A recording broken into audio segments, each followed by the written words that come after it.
was something in my life that I was embarrassed about. I'd never told anyone. And I was 28. We'd been meeting for a decade. And I finally got the courage one night to say, guys, I need to tell this part of my story. Hey friends, welcome to Rugged.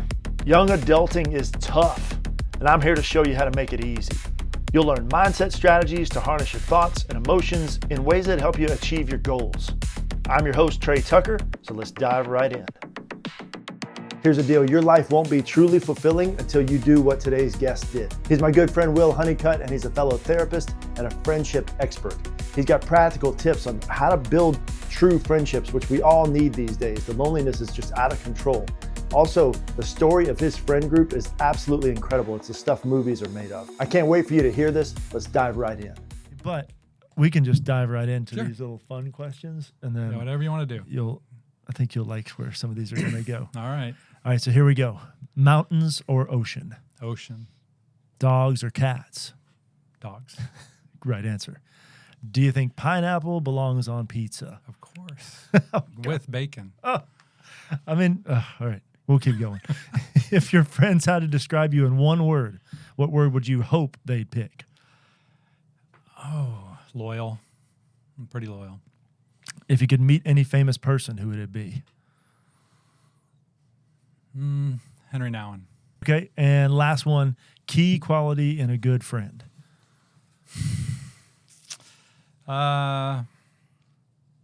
Pursuit. Like it. Maybe we'll get into that. Maybe we will. That leads us right into that. So tell us the story of this friend group that started freshman year of college, right? Mm-hmm. Take it from here. All right. Well, it was October of freshman year of college. I went to hear a lecture on something, don't remember anything about it. But afterwards, a recent graduate, stood up and said, "Can I have 5 minutes of your time?" And he said, my junior year, I started meeting with two other guys, and we just met once a week to talk about life. It was super cool. And now that we're graduates for the last couple years, once a year we get together for a long weekend. Encourage you guys to think about that idea. And it rung true with me. And so I was like, well, if he started his junior year and I'm a freshman, we might have a head start. So I'd been, met a whole bunch of people like you do at a university in the first couple months. And so I approached 5 guys, and I went gulp. And I said, this may seem kind of creepy and this may seem kind of weird, but would you like to meet with me and talk? That was your line. Would you like to meet? I mean, I fleshed it out a little bit more. Like, I really don't know what I'm talking about. But this guy said, and I kind of recounted the story, and I said, this sounds, if you would like the idea of learning to be friends, would you be, don't tell me no right now. Think about it for 2 days. And if you want to meet once a week at a designated time to talk, just talk about life, let me know if you want to do it. So within a couple days, everyone came back and said yes. So we're freshmen. We're all in dorm rooms. Now what do we do? Because where do you meet? Back then, there weren't all these study rooms and places you could, sneak away. So we met in the vending machine room in an upper-class dorm, and we just started meeting, once a week for a few hours, the 6 of us, and we said a few things. We said, this is different. We don't really have a model for it. We don't know what we're doing. So what if we went till May? And then at the end of May, when we leave for the summer, reevaluate. Is this something you want to keep doing or not? So we started with the time frame. And then we just had 2 rules that I think have served us well over the years. And the first rule was 100% attendance. You have to show up. Like, you can't get to know each other if you come and go, show up when you want to or when you can. So we made the commitment you had to show up more or less every single week. And if you needed to study, you'd do it before or after the meeting. If you had another commitment, you'd do it before or after the meeting. And so the first rule was 100% attendance. The second rule was a willingness to be open. A willingness to be open, that you didn't have to be open because we don't know each other. Right. That would be an unfair expectation to place on anyone. But would you be willing over time to begin to share like the deeper places as we get to know each other better? So that was kind of our ground rules for the first year. Show up, be open to talking about life, getting to know each other, and we'll go till May and see what happens. Yeah, wasn't just this open-ended, I don't know how long I'm committing to this. It was a clear time frame. Yeah, when I think everyone at that point could agree to it, right? It wasn't too far into the future, and what if I don't like this, right? What if we don't click or connect or something else comes up that I value or is more important? I think if we had said we're committing to 4 years at that point, most people would have said no because we had no idea what we were doing or a vision for where we were going. So it felt like a good, just a good amount of time, but not too long. Right. Why did you pick them to ask in the first place? Were you already friends or? Yeah, good question. I'd overlapped with them in, various things with freshman orientation groups and classes and, our kind of thing was, the freshman quad where there was volleyball. And so we were, lots of time just playing volleyball together, getting to know these guys, then walking over, getting a meal together. So I knew them. I liked them as far as I knew after a couple months. And so I thought, well, if I've been introduced to this idea, I don't need to go find strangers. That would be even more awkward. Yeah. So go with what I have. Yeah. Right. And see if they'd be interested in doing that. Yeah. Yeah. So you pushed through the awkwardness because you were the one that spearheaded it and took that idea. Did any of them give you a equally awkward reaction, or was it better or worse than you thought in the initial? No, it was way better. Like some wanted to say, yeah, right there, I think. It's hard to remember that far back. Right. But, it didn't take 48 hours to get yeses. Yeah.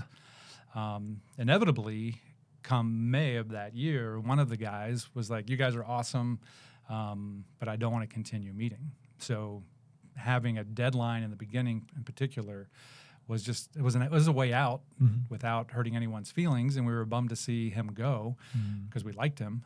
But he just said, there's some other things I want to do with this time and while I'm in college. And you guys are awesome. Thank you for the opportunity. Yeah. The rest of us at that point said, well, this is pretty cool. Let's come back sophomore year and keep trying this thing, so. And then what? You come back and it's new rules, same thing. What happens? No, just those two rules for 39 years. Wow. All right. Those are the same, mostly two rules. Okay. No, but we came back sophomore year like, this is kind of cool. Yeah. Like, we're getting to know each other. It's scary sometimes. It's freeing sometimes. It's comforting sometimes. It's challenging sometimes.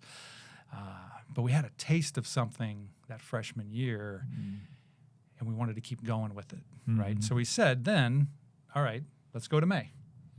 And again, give yourself some space. There's no expectation if you wanted to get out after, that amount of time. Yeah. And so at the end of that sophomore year, we just kind of all looked at each other and said, of course, we're going to keep doing this till we graduate.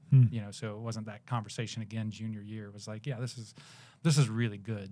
We want to keep experimenting and learning and growing together. Yeah. Nice. So that takes you halfway through. Everybody knew that they wanted to continue. At what point did you realize, all right, this is going to be more than just a college thing? Yeah. Well, I mean, at the end of college, we're like, what's next? Do we meet, for a long weekend once a year? That would be awesome. But then someone proposed the question, what would it be like to grow old together? And 3 of the 5 at that point were from Chattanooga, Tennessee. I was from out west. The other guy was from North Carolina. And over the next number of years, we all kind of came to Chattanooga and kept on meeting as the next person showed back up. Wow. So I will need to introduce there's one other. So everyone kind of scattered, Right. Which made sense for grad school and work. And, I was trying to, there's always a late bloomer in the group. That was me. I had to figure out a few things for a year, and then I needed another year to continue figuring out some things. It's a whole nother podcast, I guess. Yeah. But then I came back to Chattanooga and crew. One of the cool things is when we all scattered, everyone in their own place had experienced something pretty cool. And so everyone actually, when they went to their places, found at least one person to meet with. And sort of said, hey, here's a weird idea. Yeah, replicated it. Would you want to? And so we were all in some way or another involved with one or a group of people wherever we were. And then as we came back, kind of enfolded back into the old group. And when I came back to Chattanooga, Crew had already been here for a couple years. He was meeting with a couple guys, and Hamilton was meeting with the group. And so Hamilton had been in Crew's wedding. I had heard and met him briefly. And so Hamilton was enfolded into that group pretty seamlessly. And so that was, 32 years ago. So for the most part, it's been the same group for 32 to 39 years. I mean, that's the stuff that movies should get made about. Like well, okay. I mean, have you seen that movie? Have you heard that movie Tag? Well, we need to spice it up. We need to add a fictional element. You've seen that movie Tag, where this group of friends have this long-running game of tag, no matter what city they live in. No, so sounds good. It's that concept. I think that's actually based on a true story. Then, of course, Hollywood fictionalized it. But you guys have a more in-depth version of that friend group, and you guys didn't just stay in separate cities. You purposely at least two of y'all uprooted your lives in these other cities to come to Chattanooga. Yeah. I mean, if that doesn't say friendship, loyalty, I don't know what does. Yeah. So is there a structure now? Like, I know in the beginning there wasn't a structure, you said, but is there now, or is it just kind of just somebody starts talking? Yeah. Well, we when we met the first time in college, it was like, yeah. they all looked at me and like, what do we do? I'm like, I don't know. Yeah. This is your idea. What do you want to do about it? So what we did in college, which, again, I think served us well, is we said, okay, next week, we picked a person, you tell your story. You have the entire time. So you had 2 hours to, tell your story up till 18, 19 years old, and then took questions. So that took the first month and a half, and then after that, it tends to be you show up, there's a little bit of shucking and jiving and hemming and hawing, and then, someone finally says, okay, all right, let's dive in. And then either they go with what's on their mind and their heart, or they just say, all right, Will, start us off. Yeah. And then if it is a follow-up to something going on, if it is something new and intense, sometimes that person in that situation will take the whole time, and that's okay, right? Because it's needed. Yeah. Other times, like a lot of life, it's just the regular kind of up and down and semi-boring, regular old stuff, and everyone gets their 30 minutes, and it just goes around in a circle, and it's just pretty formal like that. So it just depends kind of what's going on, and it's semi-organic and semi-intentional. What you don't want is if there's something hard and it's taken a little bit of time, more than 1 week or 2 weeks, the tendency can be that someone's getting left out that also has something going on. Yeah. And so we try to balance the immediate with what's going on with a certain person without getting too far away from the story of someone else. And so there's this give and take, and we all try to pay attention to that and notice that as we meet together. You mentioned the idea of organic versus intentional, or free. What did you say? Free flowing versus, I don't know. But whatever I said. So few people have heard of this kind of opportunity of really building friendships that go beyond the surface, especially guys. what benefits have you seen in your own life from having those friendships, and then how have you seen the other guys transform as well? Yeah. Well, this may be a strong statement, but organic friendships don't last, or they can't get very deep, or at least it takes a long time, because organic means you just happen to run into each other, you know, and there's people I see in the grocery store, you know, and I'm like, let's get together, and it's sincere. And 2 years later, I see him in the grocery store, and I'm like, let's get together, and it's sincere, mutually sincere. And if you don't schedule it and make it happen, it's just not going to happen. Yeah. And so you can love them, you can enjoy them, you can overlap with them in certain events. But I would argue that if the goal is deeper connection relationally with anyone, it could be a spouse, it could be a kid, it could be a parent, it could be a friend, that you have to figure out how to be together. You have to carve out that time. You have to be faithful to try to keep that time on a regular basis. So doesn't just happen. It doesn't just happen. It really doesn't, especially we're scattered in different neighborhoods. And, you know, life gets really busy. And unless we just put it on the calendar and say nothing impedes this time by just regular choice, and everything else gets scheduled around it, it's just not going to happen. So you have to be intentional.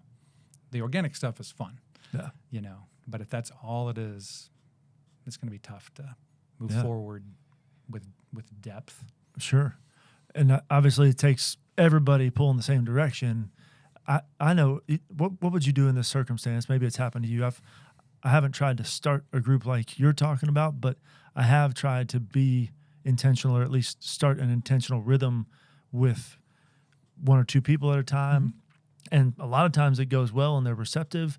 Other times they don't say it out loud, but they're just like, just not interested. You know, what is someone like that missing out on that they don't even know is available? Yeah. It's a good question. I mean, hopefully, if you don't know what you don't know, right? So at 18, I had no concept for this. And for whatever reason, in that 5-minute presentation, it rang true. And I had a picture of what I would like and what would make me a better man that I didn't have 5 minutes before. And so I think to make that type of commitment, I mean, two things move us, right? I think beauty and pain. So something beautiful, a picture of something, it can be nature, it can be an example of a relationship, it can be an interaction, it can be a tender moment by yourself. Like something beautiful inspires us and wants us, allows us to want something more. And I wish that happened more often, because usually it's the other end. It's the pain. That's the 2x4 that just rocks our world and wakes us up, or puts us more to sleep and makes us bitter. And so to start out for this type of relationship, friendship, beauty or pain must drive you, I think, in some way towards that, right? That you overcome the awkwardness, either the thought of it beforehand or while you're starting out, pushing through that awkwardness, which is real. It should be. You don't know each other, right? And you're hearing each other's stories and you're learning things about each other that you didn't know. And maybe you're like, oh, I didn't really realize that. And I don't like that. Yeah. What do we do now? Right. You know, I think that's part of why you put a time limit on it, at least in the beginning, right? Just to give yourself both an out to respectfully say, this has been great. I'm thinking I'm going to try some other things, right? And it doesn't have to be a caustic separation. You know, you gave yourself a timeline. So I think that would serve anyone well who's, you know, pondering the idea. What is, again, back to the kind of the playing devil's advocate, what's the benefit of being open or vulnerable? Because, like you said, it is awkward. So, first, what would you say to the people that say, I don't want to be vulnerable because it's awkward? And then what's beyond that if they choose it? Yeah, I get it. I think fundamentally We're designed for connection. And fundamentally, at our deepest place in our hearts, we long to be known and still to be liked. One of our greatest fears is if you knew me, you'd say goodbye because it's too much. I'm too much. I'm too broken.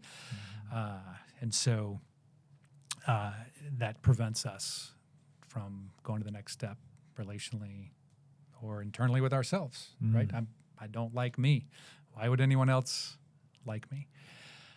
So, how do you, step into that place? I think you just have to, sorry, I'm going to have to edit this part. Question again. What do you say to somebody who doesn't want to be vulnerable because it's awkward? And then what are the benefits of getting vulnerable? Benefits.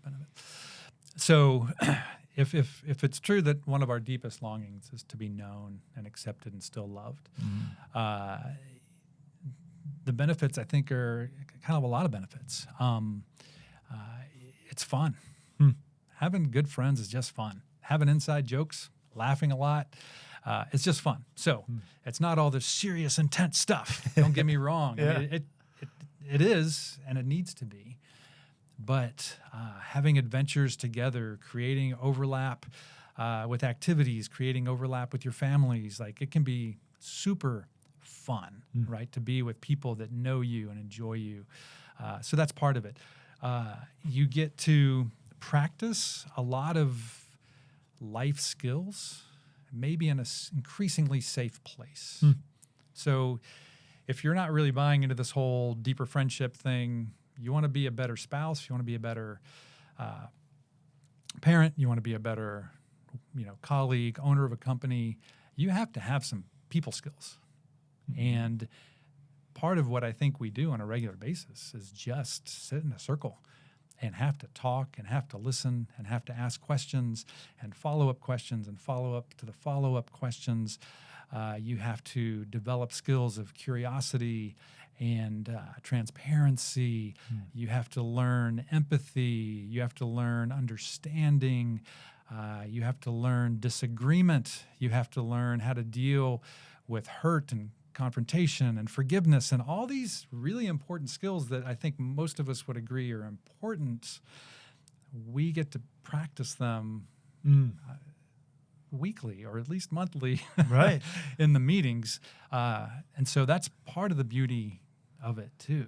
I didn't think about that, but as you say it, that's a huge benefit. Is you get to practice those skills in a group that is not going to run away from you, that when you mess up, when you fall, they're still going to be right there with you. Right there. And how many other parts of life can we say, I can practice these skills and not have somebody run away? I mean, that may be, to me at least, one of the biggest benefits. Yeah, I mean, the consequences are low, right? Yeah. If you mess up, whatever that means, you just keep on going or you work through that little mess up. But if it's your boss, or your supervisor or, a colleague, then maybe you have to spend more time working through the muck. Yeah. But with friends, you can kind of cut each other more slack more often.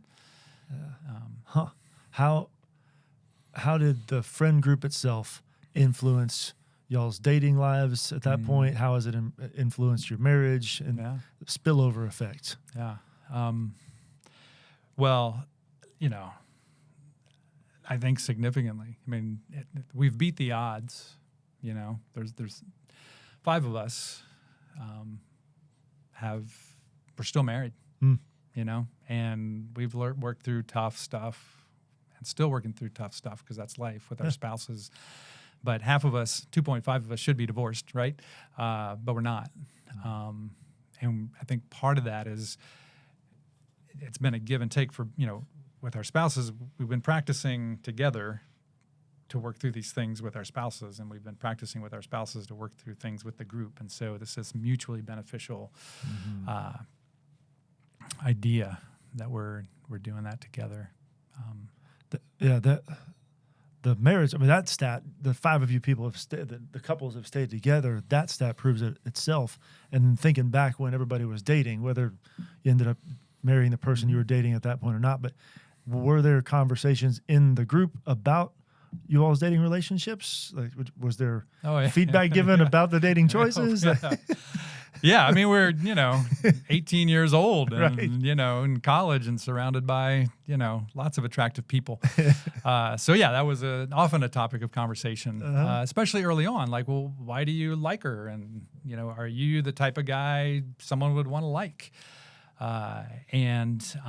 We were all, the crew married was the first one, which was often the case. He's kind of the first in everything because he started early. And, I married a decade later. But, when I showed up with the person that I really liked 10 years later, I wanted my parents to like Kim. But if my guy friends would have said no, I wouldn't have married her. And that's a pretty strong comment. Or if they would have said red flags, we would have had a serious talk, and that's how much I valued their opinion.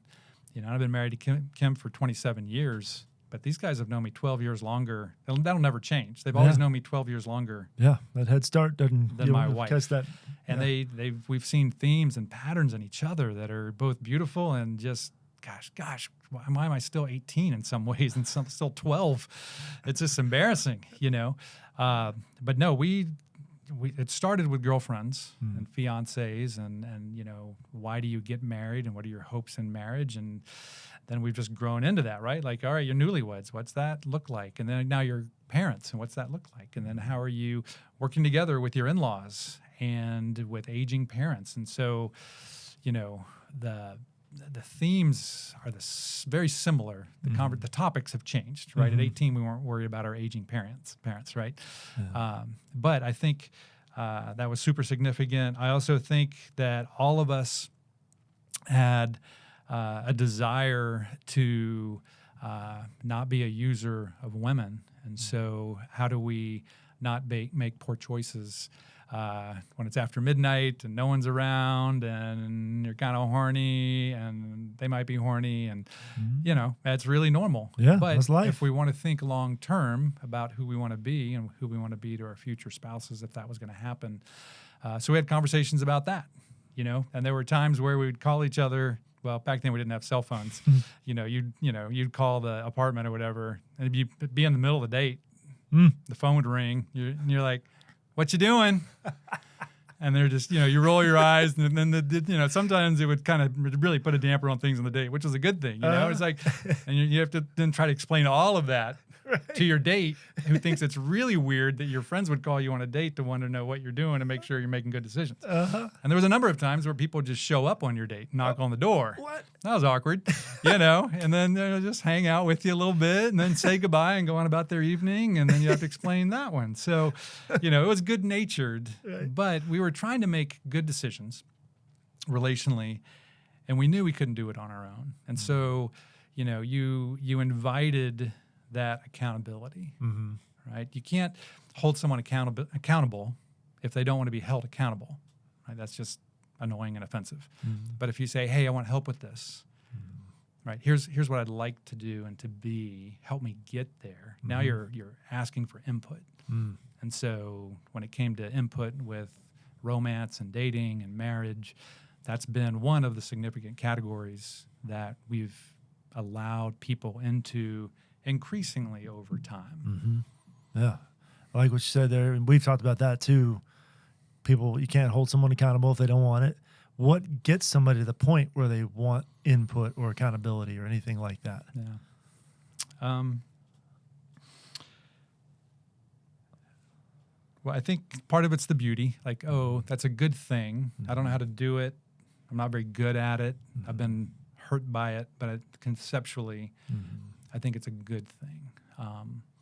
But I do think the best accountability just takes lots of time for an extended period of time, right? Like many things. And so you have to log time together to know what to be held accountable to. And do that consistently over a long period of time. Got to get humility at somewhere along the line. I would think pain probably can cause some of that humility, but I know for me, at this age and every other year of my life previous to this, my default is I got this. So, but when I get knocked down enough times, it knocks the humility into me to say, okay, I don't got this. Yeah, yeah.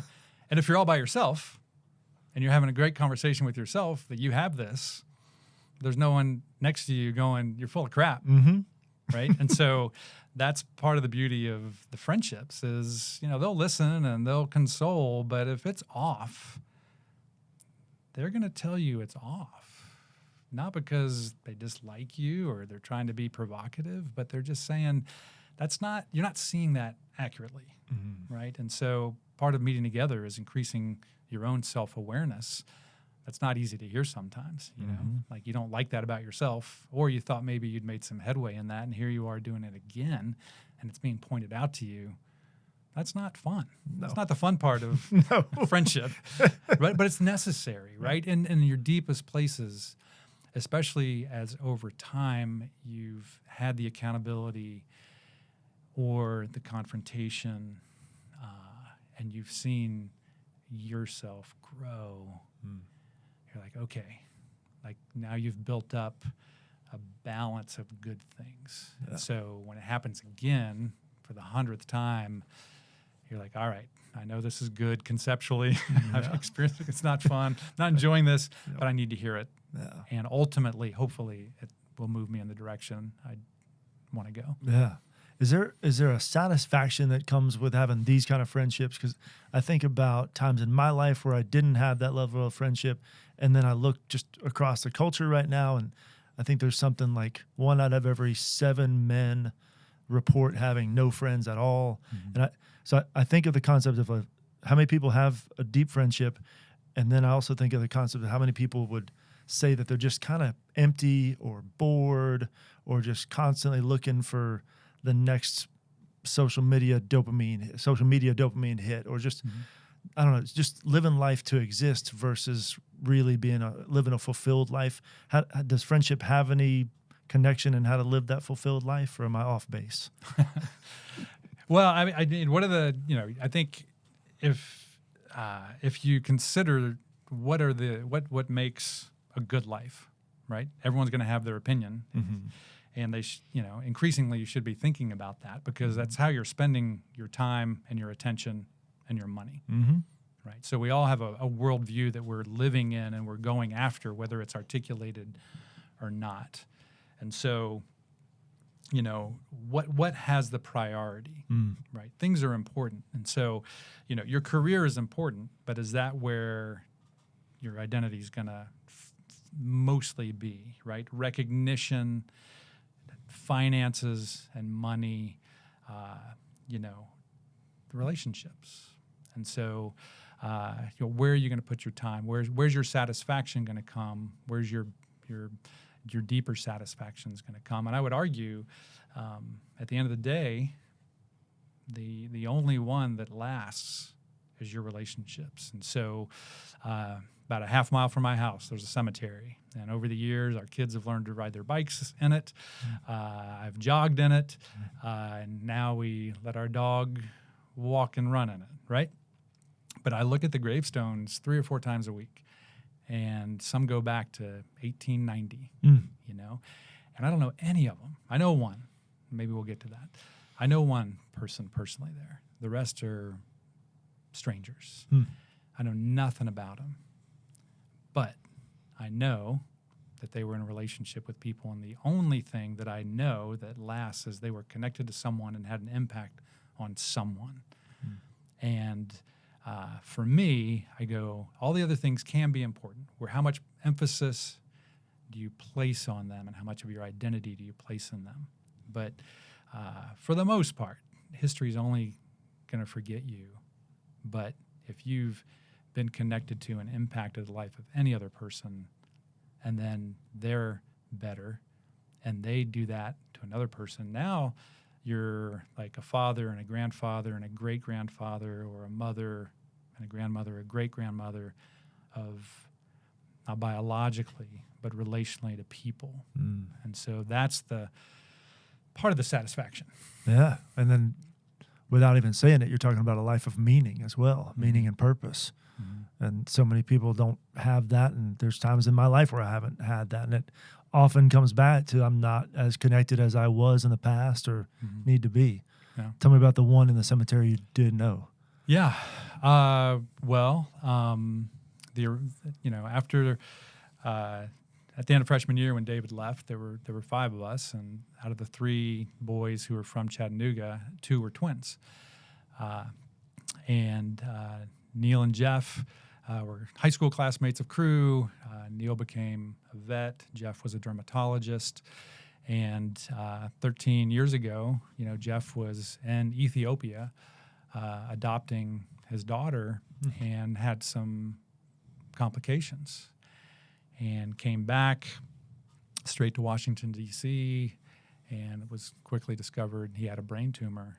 And over the next year, he slowly, decreased in his mental and physical ability and died in his bed in his home. And so Jeff is buried on one of the hillsides in that cemetery. And so, that was probably the first big group heartache, And so, and then Neil is a twin. That's not just the loss of a member of our group, right? It's his brother, and it's his twin brother. Yeah. Bond like no other. Yeah, like no other. How did you all get through that as a group, and what effect did it have? Yeah. Well, it's just we just show up at the weekly meeting, and there's some long silences. You don't always have to fill the meeting with words. Sometimes words need to not be spoken. You need to have pauses, long pauses, a place for weeping, silence, presence overcomes all of that. And that may be kind of the weird, awkward part, but in those moments, if you get there, they're not awkward. Like it's a deep connection of presence. Like you've earned the right to be still and quiet with each other, because there are no words in that amount of pain and confusion and questioning. And so just spending lots of time together, spending time, with Neil, knowing that pain and healing, there's not a timeline on that. It's been, a dozen years, and it's still impacts us. We're still reminded of it. Anniversaries come on, early February, and, Neil was reminded far more often than we are, the absence of a family member. So we're, from that diagnosis until now, we keep plodding along with it, and when it resurfaces, and sometimes we go out and we'll meet and we'll just, maybe have a beer, and talk with each other and talk with Jeff, and, have a little celebration of his life and remembrance of him. And it's respectful, right? I think, you can choose to edit that part out or not. But, we'll do things like that, just honor him and honor our continued processing of the death of a great man. Yeah. There's untold levels of trust that must come from periods of time like that when it's a dark season, and because it proves to each other that you guys are going to be there for each other, and that trust, I would think, leads to confidence to then know that if whatever the next thing is, whatever the next challenge is, I know from what already happened that I've got the confidence to know that this is my foundation I can lean on and push against when I need it. So that alone would be a huge benefit of this. So let's think about the person who maybe they have some acquaintances or people they would call friends, but they don't have anybody that they could even think about starting to go deeper with, at least in their mind. What are some possible steps they could take? Well, I mean, if someone's listening to this and says, I like that idea, where do I start? So I'd say just take a look around you, because that was my experience. I looked around me and I said, well, who do I kind of know a little bit? And I went for it. So, I think the first step would be, pause and look around. And is there one person? It doesn't have to be a group. You could say, hey, to one person, this is kind of weird. That's the intro. This is kind of weird, but I've enjoyed hanging out with you. And would you want to get together once a week to have coffee and just kind of catch up and talk about life and see where that might lead? Mm-hmm. And I think most of us, if we're honest with ourselves, want to be pursued, and, if someone doesn't respond favorably to that, okay, there's other stuff going on, you don't have to, and then you set your sights on someone else, right? Or maybe you invite two people in. But I would say first look around and who do you have an affinity for? Who have you enjoyed and liked in your different spheres, and just ask and see where it leads. If it's a season where you're new to a place, or you really are more in an isolated place in life, that's a harder place to be, right? To say, yes, I value friendships, but I literally have no one. That's tough. It's really tough. But if you're going to move in a direction, how would you have the possibility of inviting someone? And that's where I'd say, what do you like to do? Because there's a decent chance you're going to find some like-minded people with the activity you like. And so if you like gardening, join a gardening club. If you like trail running, join the trail running club. If you like, playing music, see where there's a group of people getting together to, have a music session, and just what do you like? And then go to those people. That might take longer because now you got to kind of get to know those people enough to say, hey, would you want to meet? But I think that's the starting point. And then maybe, you just say, you want to do this for 6 months? Let's have coffee together for 6 months, once a week or every other week. If you get too far separated from meeting times, it's going to take a lot longer, right?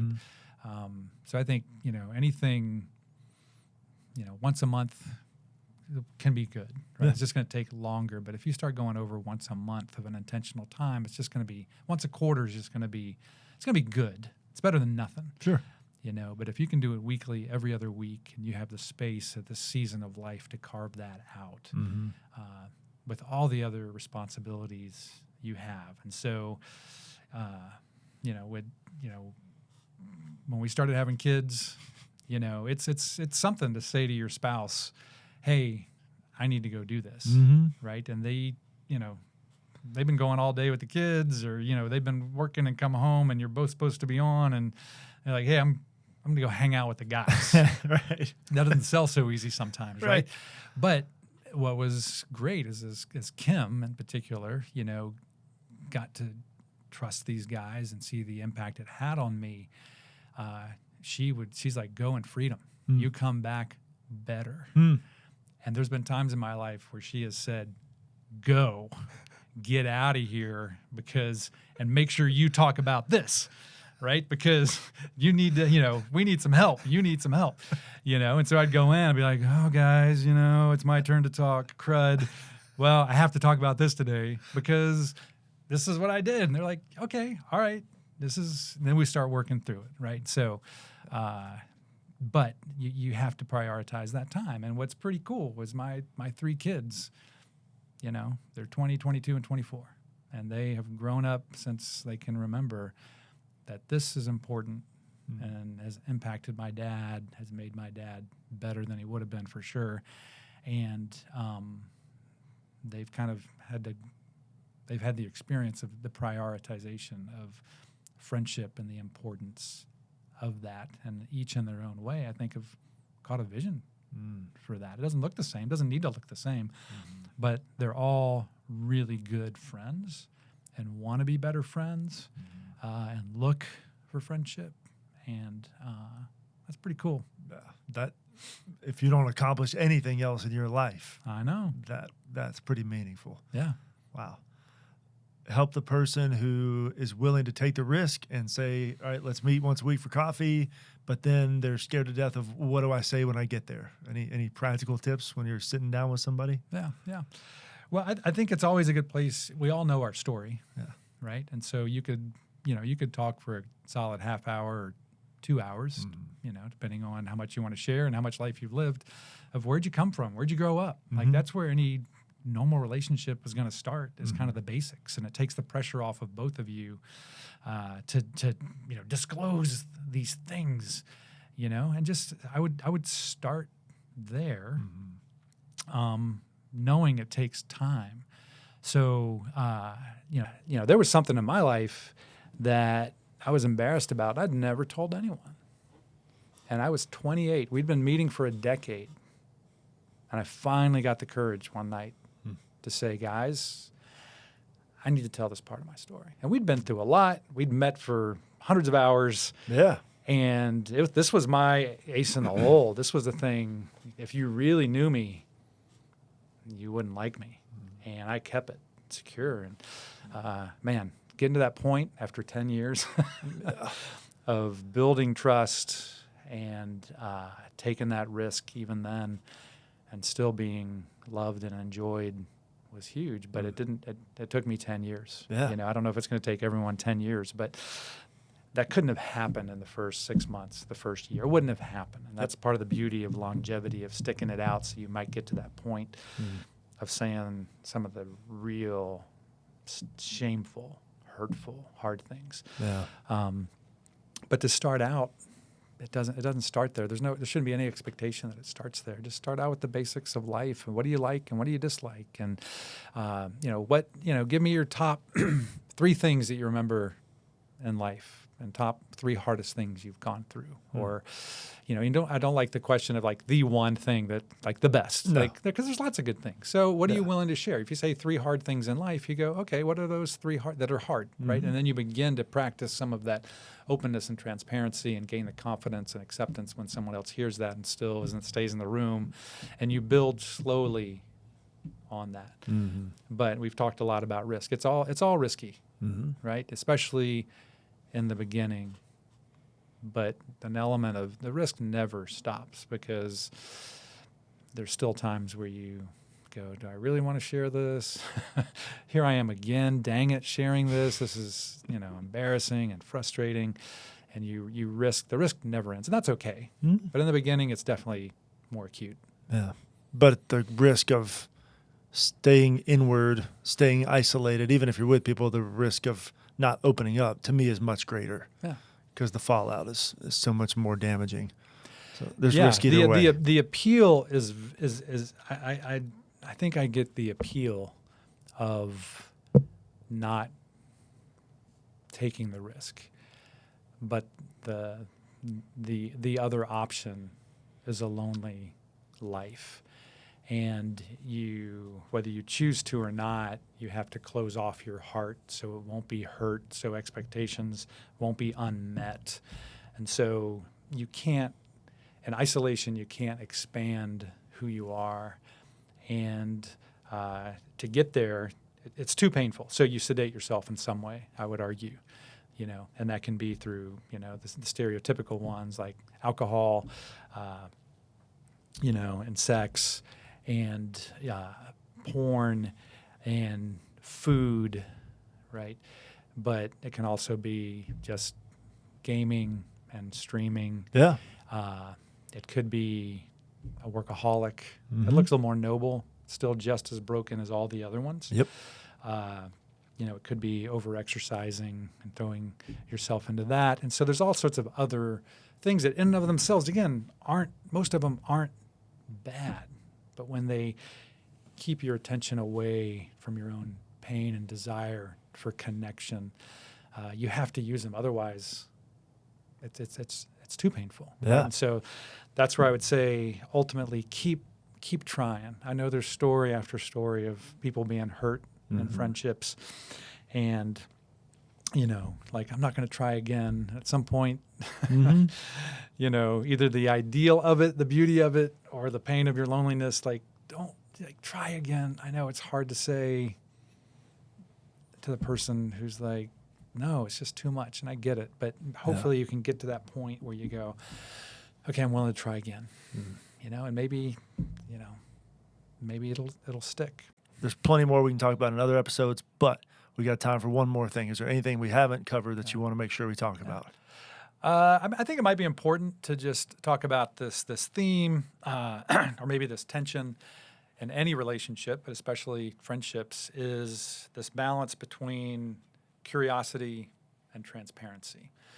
And so curiosity means I have questions about you, right, that are infinite. As I get to know you and new things come up and layers get peeled back. And so going back to the idea of practicing skills, part of what you can do with one-on-one in a friendship that meets regularly or in a group is you practice asking questions, and you're curious and you want to know. And that's a pretty important quality to have. And if you don't have it, how can I cultivate that? And it allows the other person to speak, right? And so you get to hear their story, and maybe you get to hear their story again, but there's something that comes out they didn't know from before. And so we need to be curious. And maybe the flip side of that is we need to be transparent, because if you're always asking the questions, at some point the person's going to go, why don't you ever share? Exactly. And so, maybe there's something there, right? But to flip that, and for you to be willing to open up as you get asked those questions, as you invite those questions. And so there's kind of a dance, I think, in any ongoing relationship. Sometimes you just need to talk, you need to vent, you need to process, you need to explain, and you're going to do much more of the transparency. And that's fine. That's the beauty, again, of long-term friendships, is it's give and a take. If you meet once every quarter and you gobble up all the time, the person could be like, well, I didn't even get to share. Yeah. But when you meet regularly like that, you're not frustrated or bound to sort of legalistic time frames. And so one of the things I think we've learned to do and continue to learn is that dance between curiosity and transparency, and that back and that forth. And then if you go with kind of that analogy, you kind of go deeper a layer and then deeper a layer. And those two ideas played out over time help build that friendship of depth.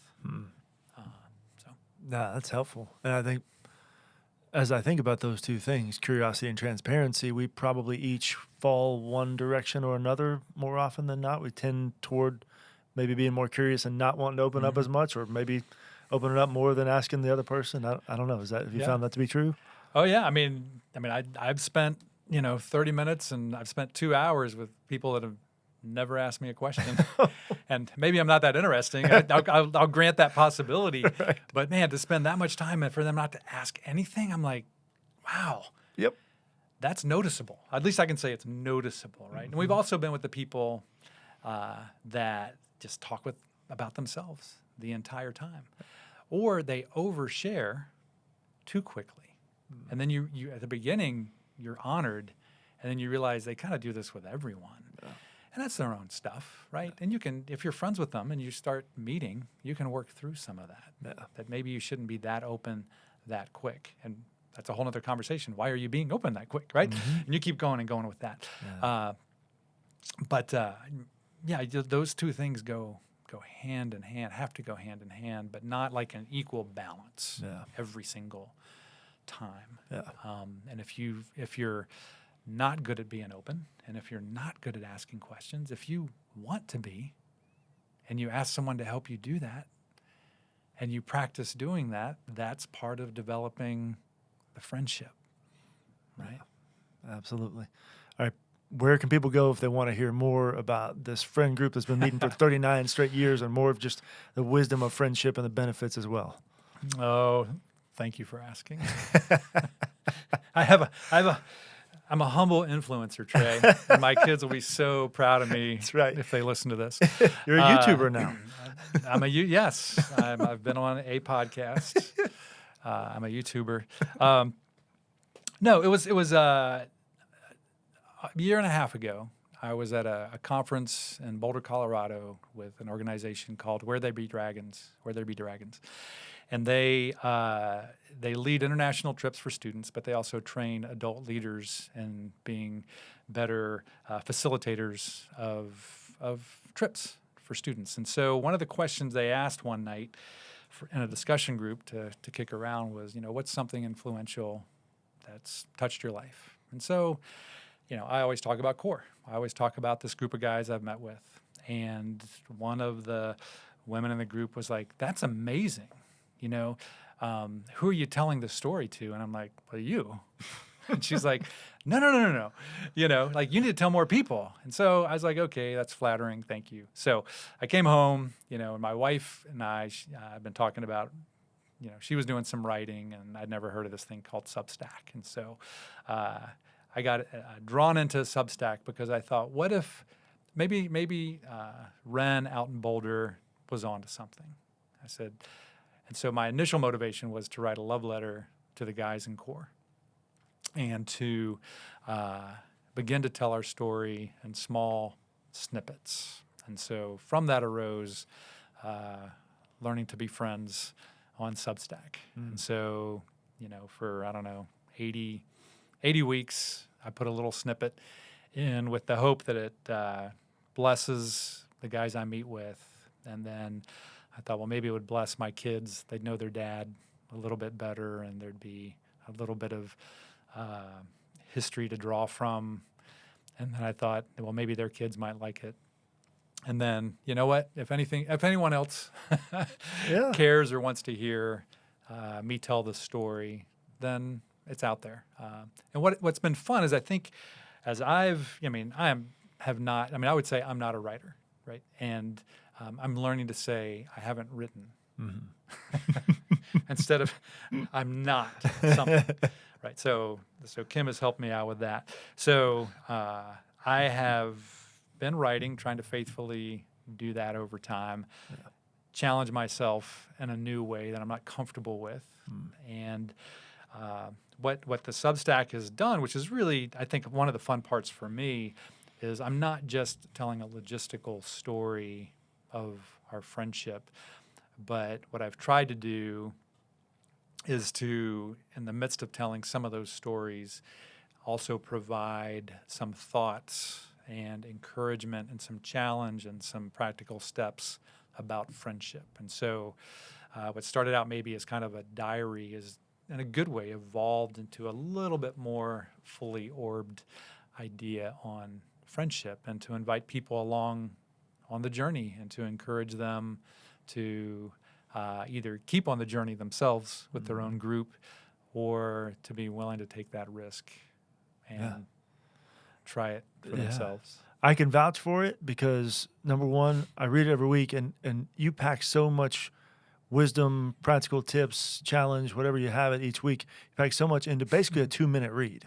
It doesn't take long. And so I'm always looking for something quick and practical, and that you make it very quick and practical each week.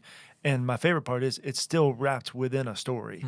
You're not just giving bullet points of how to get better at something. You're telling the story, but you're offering the wisdom as well. So the name of it on Substack is Learning to Be Friends. Learning to Be Friends. Okay, so you can search that on Google. It should come up if you just Google Substack Learning to Be Friends, or you can go to substack.com, and then in their search bar, search Learning to Be Friends. I would think just the name Will Honeycutt, searching that name would probably come up as well.